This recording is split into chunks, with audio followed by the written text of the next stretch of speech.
right. Welcome in. Welcome back, folks, to a really, really pleasant surprise for Notre Dame on signing day for once in my life edition of the Always Irish Show. As always, you can find the program on YouTube. Do it, subscribe if you haven't yet. Appreciate it very much. Give the video a thumbs up. That helps Johnny out as well. Notifications on that way you don't miss nothing. Twitter, search bar Always Irish, rat, Always Irish Inc. Emails alwaysirishnd@gmail.com. Audio only, anywhere you want it, you can get it. Don't want to see my face? Nobody blame you for that. Call in lines 312-988-15 dialed up. Tell Uncle Yanni all you've heard and seen. Notre Dame Fighting Irish brought to you by Sports Illustrated. Read all about it. Patreon.com/Always Irish. Former captain Mike Goolsby, Jared Clark coaching, gunning for another state championship in high school Florida football this week. Good luck to him breaking down the offensive film. Promo code, capital letters, NDCFP. Get you a little discount if you want to ride with us throughout the playoff here. Thanks to everybody who's there. All right. I've been saying forever. Why is Notre Dame always the ones looking like dummies on signing day, dropping like a rock? Everybody else gets these surprise commits and everything, and all we ever do is lose our good players. Why aren't we ever the ones over there with good news on signing day, whatever? There you go. Now you got it. Marcus starts off his signing day presser. Madden Faraimo, the linebacker, been after forever. Really good Notre Dame fit. Hell of an athlete, 4-star, all of it. You know the credentials. And it looks like, oh, he's leaning USC. The experts, I saw 85-15 on 247. The percentage is likelihood.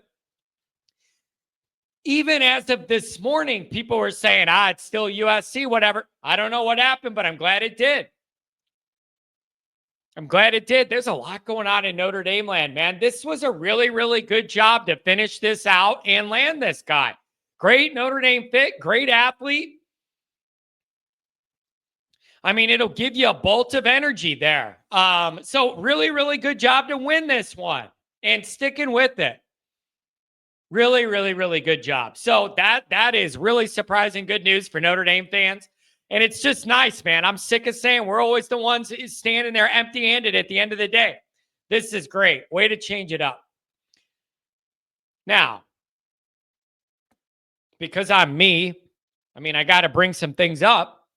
Can we get some of those on the offensive side of the ball now? Let's go. Can I get some of them receivers? Can I get some of that action at D-line or what? Yeah, I'm getting picky. I love the Faraimo thing, but it doesn't mean I'm not going to look at some other areas and go and say, hey, we need some help. This doesn't undo that. And so overall, I think Notre Dame's classes under Freeman should be 6, 7, 8, 9, somewhere in that range. I don't know about top 5 based on the way we recruit and whatever. I don't know. Inside the top 10 feels just about right. 7 or 8, 6 on a good year. Something in there feels about right to me. I want it. How do we get that there? Another thing you got to think about is you can't keep losing the highest rated players in your classes and maintain momentum, but you just can't. It's physically impossible. You can't do it. Right? So you just can't. You can't lose a Deuce. You can't lose a Taylor. Highest rated D guy, highest rated O guy, 2 highest guys in the class. You can't do it. At that time, those were the 2 guys. You couldn't do it. You're not able to sell big-time momentum when you're doing that. I know it's hard with money and everything else, but you got to figure out how to not lose the highest rated guys every cycle, which is becoming a trend. Also, you just can't whiff at some position. You just can't be as bad at wide receiver recruiting as they've been. You just got to figure something else out. So I don't know, maybe this is more portal stuff. If they stay in-house for a quarterback, it frees up money for D-line, a wide receiver again, or whatever.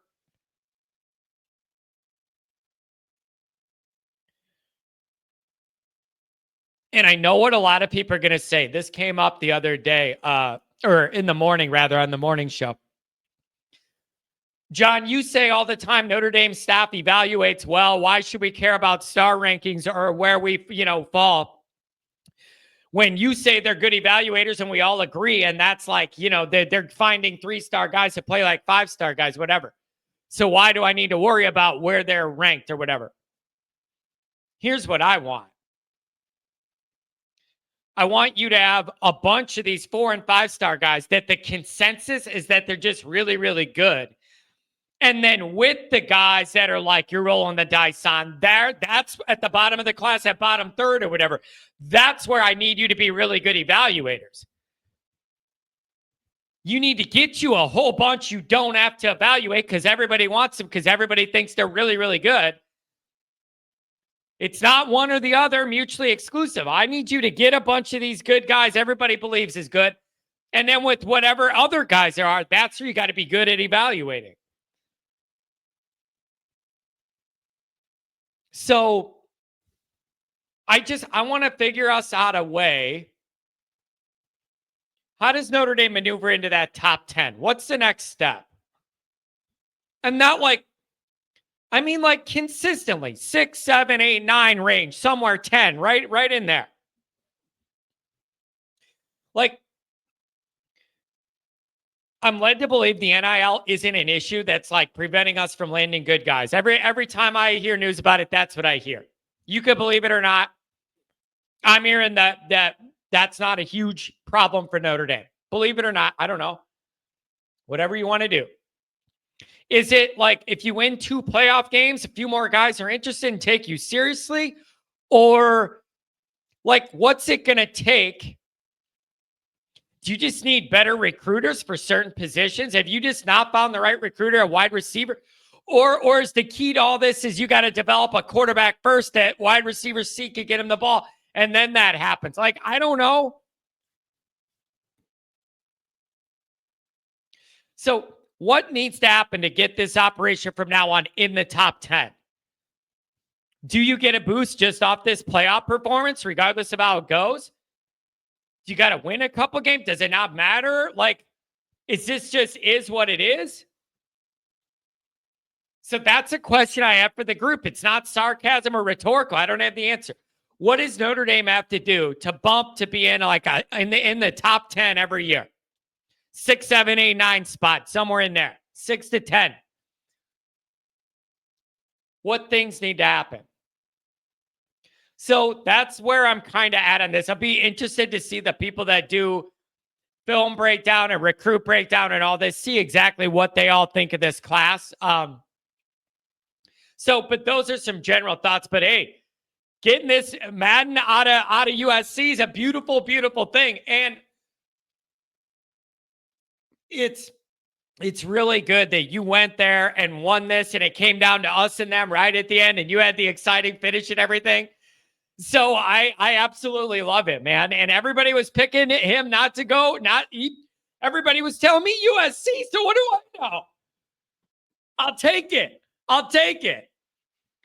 Welcome.